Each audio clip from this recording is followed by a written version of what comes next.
think I would have gone to med school otherwise. You need a good reference from a well-respected PI. Well, I keep telling the Science 1 kids, nobody's going to care about your grades. Yes. What they're going to care about is you want to get into a research lab. Yes. And then I gave them a whole hour-long class on how to get into a research lab. Oh, really? That's great. We're emphasizing what you need to do. You know, figure out what you want to work on. You need to find some people who are doing what you're interested in. You need to read their papers. You need to try to read at least one of those papers, and you need to try hard. And then you need to email them, not before you've read their paper. After you've read it, think about what they're doing and how you would fit in. Then you email them. So, you know, I was really interested in your research. I was wondering if you could, you know, I tried to read your paper, but I was confused about this, and I was wondering if I could come and talk to you about it. And that way, you got their attention. Yeah. They're saying, she's read my paper, holy crap, yes, please come and talk to me. Yeah. Because so few people read your papers. Whereas somebody saying, oh, no, I just want, you know, I've got the openings, I want to do a project. Okay. We're going to say, sorry, nope. Yeah. The way we met was Amy was with you already. Yeah, and you're Amy's friend, that's right. I was Amy's friend, and your quorum sensing stuff did interest me because I was like, whoa, this professor is looking at like bacterial communication, and she thinks that everyone's wrong. That I still think everyone's wrong. That they're not quorum sensing; they're actually just diffusion sensing. That is a crazy idea. Why would you? Yeah. I think you took the whole crew out to lunch at the village. Yeah. I was there, and then you said, "I need a really enthusiastic, hardworking undergrad that could, you know, start some of these quorum sensing experiments for me." And I remember sitting there thinking, like, okay, hopefully I'm brave enough. And I think I barely just whispered, I'm like, yeah, I would do it, Rosie. And I said, oh, good. You're like, good, yeah, let's do this. Let's do it. No, it's still, I mean, the quorum sensing stuff, the primary benefits are to the single because cell, of the concentration. not to the community. Yes. Because it's so hard to involve social, communal, altruistic, let's all work together for the common good. It just doesn't happen. What happens is, wait, if I do this, I can get the benefit without doing the work. And you get cheaters prospering all the time. But I was just this morning and yesterday morning, I was sitting in on a Zoom conference about transformation. Okay. Competence. And just rolling my eyes at how unable these people are to think about evolutionary issues. This is your huge paper on sex. This is and how these guys have sex, yeah. do bacteria have sex, and it's not necessarily they're sucking in this DNA to mix in with theirs. They're making new genes. No. They're eating it. They're eating it. It's food. Right. These are molecules. You look at that. How hard it is to make that backbone and the richness. How hard it is to get people to change their minds. Oh, okay, that's okay. the problem. Is that, you know, you can present, it's doesn't matter how logical your evidence is. They know what they think, and they're gonna say, oh yeah, it could be food, and then they're gonna go on and give a whole talk entirely set on the idea that this is for genetic exchange. And the same with quorum sensing. They will say, oh yeah, it's been proposed that it could be just sensing of your environment, and then they'll write a whole paper, obviously assuming that the function is communication, cooperation. But it's kind of sexier that it is communication, right? Of course, that's sexier to say. Yeah. Because it's cool, right? Well, like and bacteria, it's like makes them more like us, so that it's tempting to think. Oh, but where were we? So we were talking about your class. Saying that you felt that you had learned lots of stuff at UBC. Yes. And I was saying that we were teaching a lot of crap that students would never do. Okay, yeah. And both of those things can be true. So you definitely would have learned things that would be useful in your career as a physician, in preparation for medical school. And you've forgotten all the crap you learned that was not actually useful because you never used it, so it's fallen on your brain. And what I want to do, and you didn't learn much that was going to be useful in your day-to-day life. You didn't think of university as a place where you learned things that would be useful in your day-to-day life. Regardless of what your career was, you thought of university as this is preparing me for a specific career, and you focused on what you were doing. And what I want to do, especially for first-year courses, where students' career goals are wide, they're going to drop out, they're going to write poetry, who knows what they're going to do. I wanted to change first-year courses and genetics courses so that we were teaching students things that would be useful to them in their ordinary life. So that if we made a list of the priorities for how to decide what to include and what not to include, the first question would be, is this stuff something that a lot of students will find relevant at some point in their lives, regardless of what their career choices are? If so, that gets high priority. Perhaps the highest priority. Is this something that some students will find useful in their everyday lives? That's important too. Is this something that students need for the next course that most of them are going to be taking? Then that gets high. Okay, so say like examples of that at the 100, 200 level. Would that be, let's say you're looking at DNA structure, the double helix, and what's in crick, and you're looking at Mendelian genetics. Would that all be your top? Not? The important thing probably to understand, and I just finished teaching first-year biology, and the things that I was happy that they went away knowing, they understood what causes cancer. They understood that cancer is a genetic disease. They understood it's caused by mutations. They knew what mutations are. They know that mutations happen by chance. They know that some mutations screw up genes and either turn on genes that should be off, and that those mutations can change how cells grow, and that cancer happens when a mutation makes a cell grow when it shouldn't, and that those mutations happen largely because of bad luck. That's probably the most important message, that cancer is caused by bad luck. It's not caused by things you did. The risks of cancer can be something by things you do, but fundamentally it's caused by bad luck. Chance mutations that happen to create a cell that grows when it shouldn't. And so I was very pleased that my students went away understanding that. As opposed to before coming into the course, maybe cancer's this bad guy that we gotta conquer.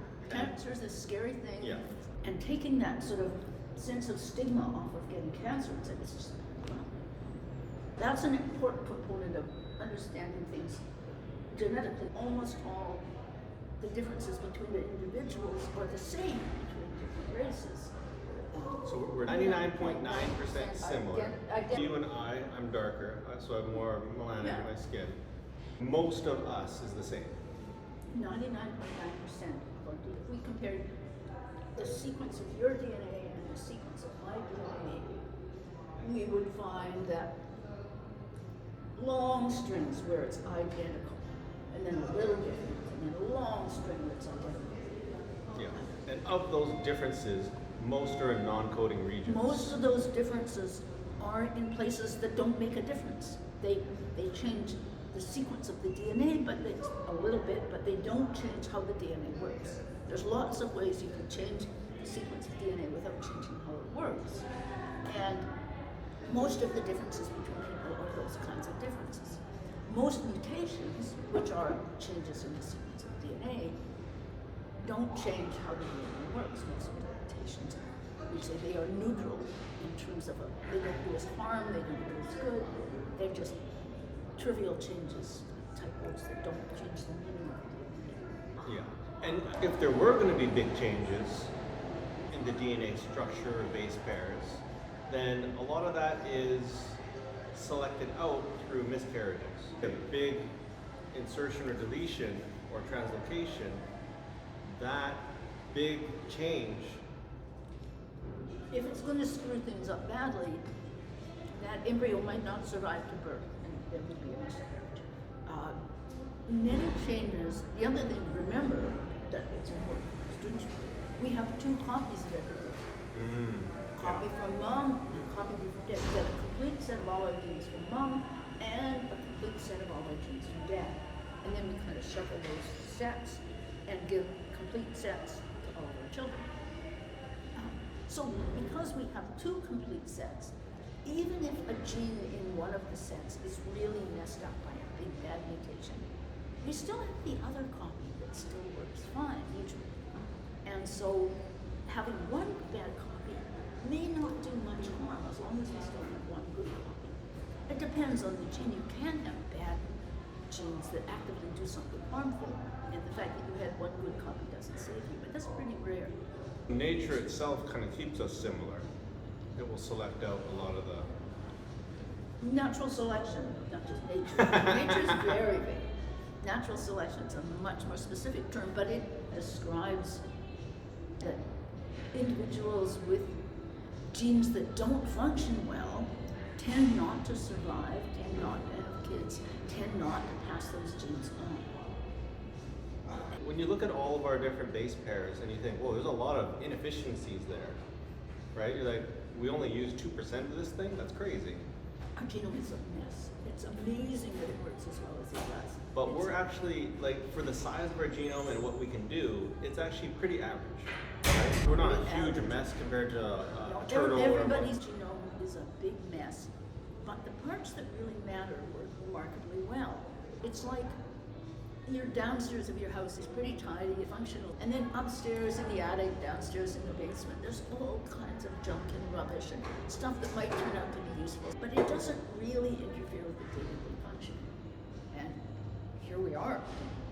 It is astonishing to me that our bodies work as well as they do, that they are able to renew themselves over and over and over. Everything else we have wears out, throw it away, buy a new one. Our bodies just keep renewing and repairing themselves for 10, 20, 50, my mother's 102. It's amazing that our bodies still work. From what I'm hearing, a lot of what you're explaining to the students and public about genetics is removing kind of that black and white, I have a bad gene, therefore this is the outcome. There's nuance, there's gray area. It's all nuance and gray areas. When geneticists, when people first started studying how inheritance worked, they focused on the genetic differences that made big differences. Mm-hmm. Where you had 2 versions of a gene, one that worked perfectly and one that didn't work at all. Not because those were the most common kinds of differences, but because those were the easiest differences to study. And so geneticists studied those for 50, 100 years, and genetics textbooks were filled with all of these examples of individual genes that did individual colossally bad things when they went wrong. That started with Gregor Mendel, the discoverer of genes, really. He carefully picked, he was studying peas, but he carefully picked what we now know to be genetic differences in the peas. He wanted differences that were conspicuous, that were easy to see, that were obvious. Didn't want any gray areas. So he picked particular traits that came in 2 very distinct versions. But those are the exceptions. Almost everything about our bodies and about the differences between us are due to many little differences in many genes. We can call that polygenic inheritance, but that's just the kind of word you make up if you started out thinking about things where a single gene was responsible for what you were interested in. How normal genes work to build our bodies is that they're all working together. And for most of the attributes of us, there are many, many genes making tiny contributions that add up to, for instance, how tall we are. Yeah, which is such a good point because like SNP testing that might test 5 things is ignoring the other 95 things. So you can't just say, oh, I got a SNP test that I got a high risk of heart disease, or I had a couple patients who has a family history of HOCM, so a hypertrophic cardiomyopathy. But because of incomplete penetrance and incomplete expressivity, It doesn't. This is exactly what I avoid. He You is avoid. throwing jargon into this discussion. Okay, well, how do you explain that? So, Penetrance and expressivity were terms that were invented by geneticists who were focusing on genes where a difference in a gene caused a very clear, reproducible difference in the properties of the organism. That was the norm.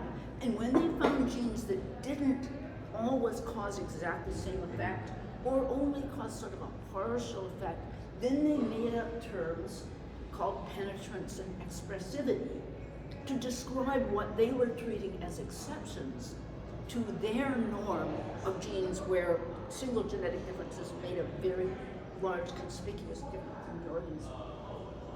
But real genes are almost all like that, and so terms like, technical terms like penetrance and expressivity give you the impression that this is about some sort of exceptional thing, but this is actually just how everything works. And I think having those special terms kind of takes away from the ordinariness of this is just how genes work. okay, because then how would you explain to someone, let's say he's like, my uncle, my grandpa, another uncle, all have this heart failure due to this genetic thing that we know. Say So how do you have this disease, but in fact, everything that goes wrong with us is kind of a continuum. And we say you've got the disease when it gets so bad that you go to the doctor and the doctor says, oh my God, yes, there's something definitely wrong here, and here's the name for it. But there may be many other people living relatively normal lives with much more minor versions of the same problem. So that's one complication, is we don't diagnose it, we don't put a label on it until it reaches a certain level of severity.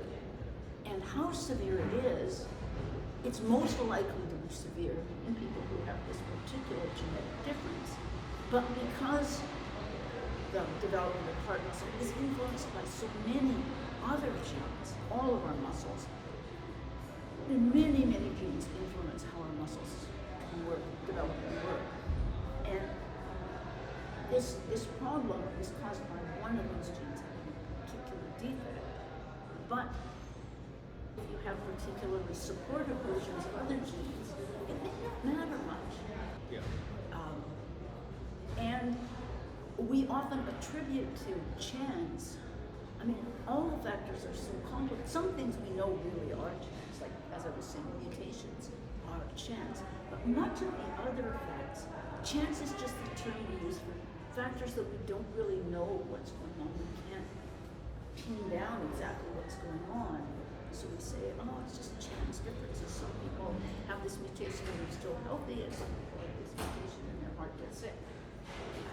I thought you were going to say a bunch of stuff and I would have to simplify. I didn't know Rosie was going to be making this stuff digestible for everyone. But I think it's important because communication is basically not using big words. If the other person can understand a higher percentage of what you're saying, that's the point of communication. Well, if the other person can't understand part of what you're saying, you shouldn't be saying it. Physicians are notoriously poor communicators. Yeah. What Jeff is doing is wonderful, partly because physicians are notoriously poor communicators. And one of the things that large language model artificial intelligence like ChatGPT has turned out to be amazingly good at is explaining things in ordinary language for ordinary people. It's striking. People are given a choice between an answer provided by their physician and an answer provided by ChatGPT. They're much happier with the answer provided by ChatGPT because they can understand it. Yeah. I would caveat that ChatGPT can give some hallucinations Oh, and yeah. very, very false But so answers. can your physician. Okay, yeah. Yeah, no, so I mean, like, it is good to kind of pool all that information. And that's partly why I like doing these podcasts. And we do bi-weekly talks at our local rec center, which is our community center. And I get dietitians and cardiologists and psychologists to come in, do different talks, and we kind of do these Socratic style deep dives. After about 15-minute lecture on a particular topic, we bring all the chairs into a big circle, and then we do a deep dive on something.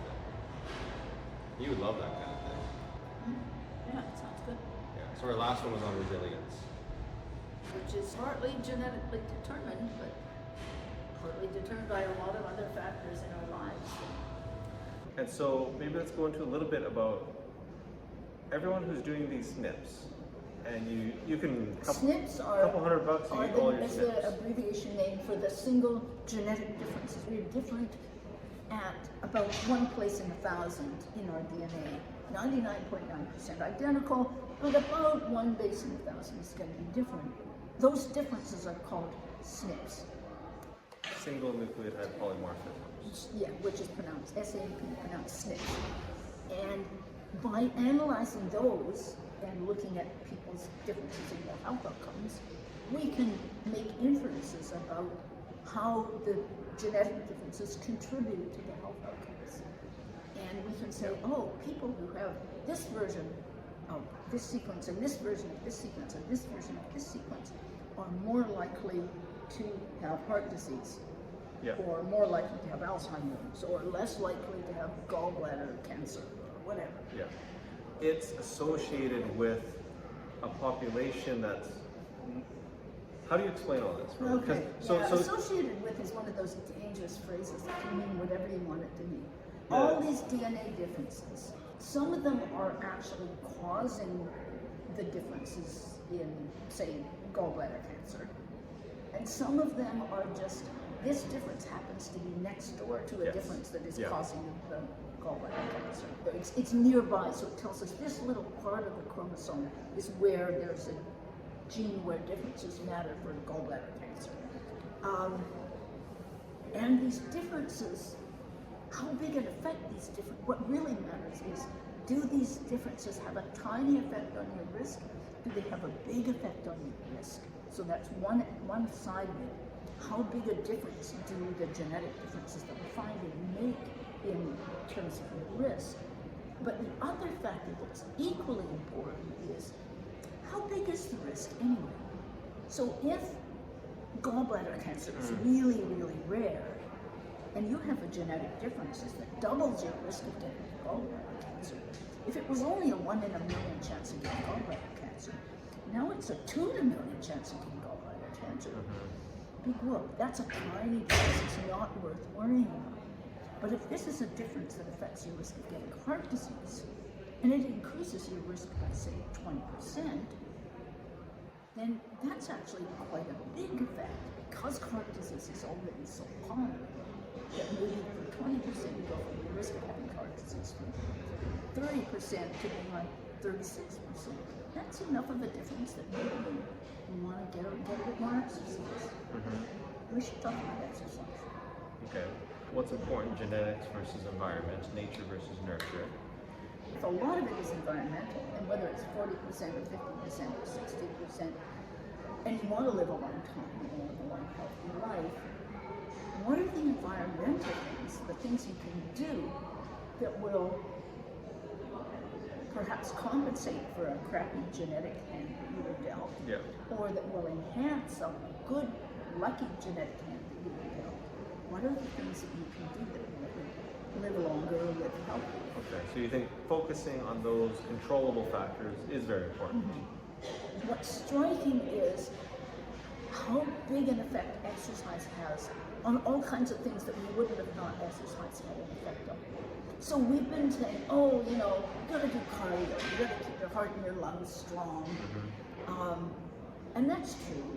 That helps keep your heart and lungs strong, makes you less vulnerable to heart disease. Yeah. But it turns out that exercise is doing a ton more in terms of changing our metabolism in ways that are affecting not just our risk of heart disease, not just cardiovascular disease, but our risk of getting cancer, Yeah. our risk of getting Alzheimer's, our risk of getting diabetes, our risk of surviving cancer if they have cancer. There's a new study just out, just in the last few days, showing that for people who had a particular common kind of cancer, I don't remember which one it was, they were split into two groups. One was given sort of conventional supportive care, and the other was told to go out and exercise, run, lift weights, play tennis, climb mountains, get out there and be active. And there was a very substantial increase in survival in the group that exercised. For Alzheimer's, it's very clear. It's like 20 or 30% difference, just due to exercise. Big statistically significant big differences, very big differences. Studies with lots of people, very solid conclusions. You don't hear a lot about this. I mean, you watch Wheel of Fortune. Yeah, I watch. My mom's very old. I watch Wheel of Fortune and Jeopardy. I watch the ads that you see with Wheel of Fortune and Jeopardy, which are mostly aimed at sort of older people. Because they're the kind of people who are watching Wheel of Fortune and Jeopardy. But those ads are for super expensive drugs that will perhaps change your economy. Or they're for Prevagen, which is advertised every day on Wheel of Fortune. That's supposed to help your brain function You're better. advertising. It's crap. The data for that is crap. What will make your brain function better is exercise. But nobody's making money selling exercise pills. And so you don't hear about exercise unless your physician tells you. And even then, they're not going to push it enough. But the one big thing that's going to decrease your risk of all the nasty things that happen with old age that you don't want to happen is exercise. And it includes all the different kinds of exercise, not just cardio. Cardio is a bit of it. Load-bearing exercise, weightlifting exercise, agility, all kinds of exercise.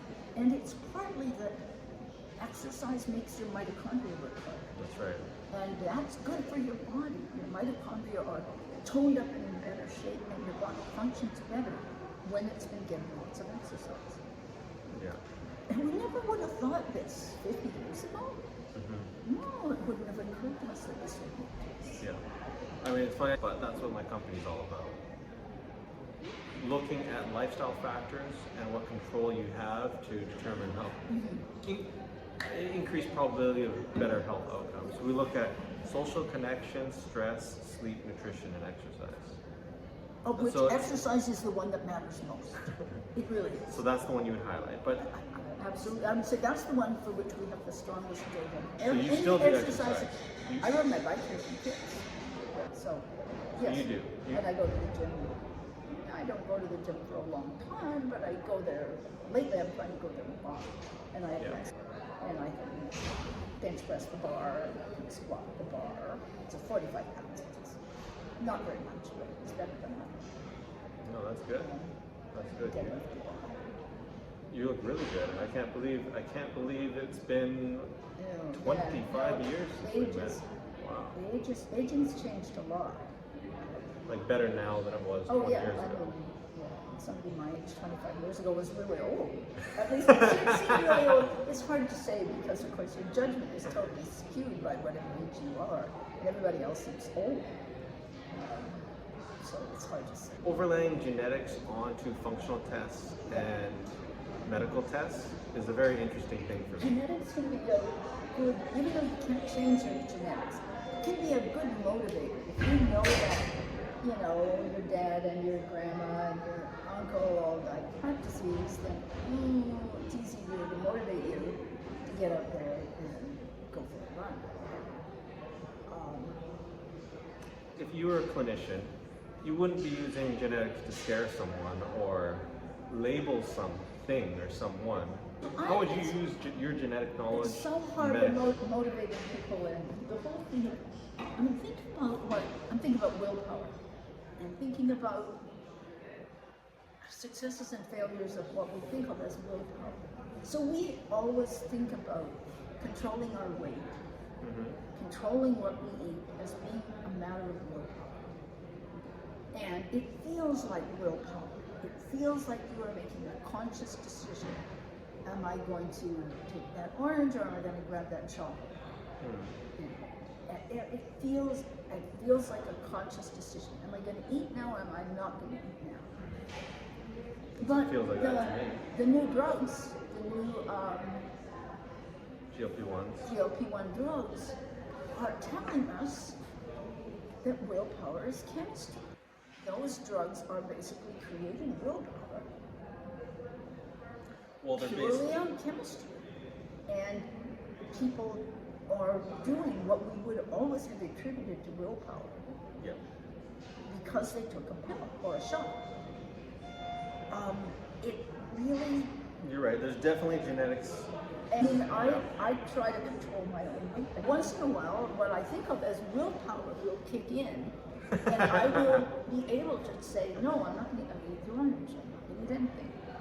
And I will be able to lose weight, and then that will wear off, and I'll go back to my willpower constantly failing me. And it still feels like willpower, but at some level, I can't produce it by will. It's failing me. So I'm perfectly willing to accept that willpower is really chemistry, it's brain chemistry. And GLP-1 drugs are affecting that chemistry. And it's not just food. The drugs are also affecting all kinds of addictive behaviors, or things we think of as addictive behaviors, are being improved by GLP-1 drugs. And they are improving all sorts of aspects of metabolism that we never thought would be directly connected to appetite. Genetically, if two people have different GLP-1 receptors, that that would explain someone's different amount of hunger for And things, right? And we say, well, she's got willpower and he doesn't. Yeah. She's a good person because she's able to exert her willpower to control her Okay. weight. He is a bad person, he's a failure because he cannot control his weight. Because, we talked about the body positivity and all that crap, but being thin is better than being fat. There's no question. Everything in your life is easier when you're thin compared to being fat. You mean like walking and swimming? Walking and swimming, putting your clothes on, bending over and tying your shoes, getting in and out of a car. Finding clothes that fit. Everything you do is easy when you're slim than when you're heavy. And even independent of the health consequences of being overweight, it's just life is easier when you're thin. Going up and down stairs is so much easier. I know because I go up and down, so this is much better. Oh, this sucks. Yeah, no, my genetics, I would be very prone to gain a lot of weight. In fact, at one point I was almost 200. So yeah, very, very prone to weight gain. I can eat one of these and gain a couple pounds. Yeah. If you go back to evolution, the reason some people who are easier to gain weight, like my family, maybe has a slight selective advantage in famine times, right? Whereas, and someone who's slimmer, if things are plentiful like now, then they have a slight advantage of not having cardiovascular disease. Yeah, so we can explain the genetic differences in the predisposition to gain weight to a certain extent, but there's a lot of differences between populations in ways that we don't really understand as well. But the realization that what feels like willpower is chemistry is a game changer, but in a really weird way. Okay. So how would you apply that? Well, Because if you're just like, oh, Jeff, it's not your fault your family all gets big and then I just eat whatever I want. well, no, it's not your fault. Here's a pill. And we feel like, taking a pill is cheating. But that's because we forget the willpower. We don't want to think that willpower is chemistry. We don't want to think that our brains are chemistry, that what we're doing is driven by chemistry. And so we're quite uncomfortable with the idea of taking a pill, even a pill that had no side effects. We just feel like, this is kind of cheating. I'm reading up about creatine, which apparently is something that actually does help old people use their muscles more efficiently. Yeah. Side effects, And some cognitive benefits, right? and some weak, poor, yeah. shaky. In principle, we can just fine-tune our chemistry to lead happier and more productive lives. Is that, do we feel that that's somehow immoral? Or if we could do it where there was no side effects, we understood the pills well enough that we were confident that this was just going to make our life better. And they were cheap enough that it cost a matter. And would we still feel that somehow it was a moral failing models to make our Well, lives no. better?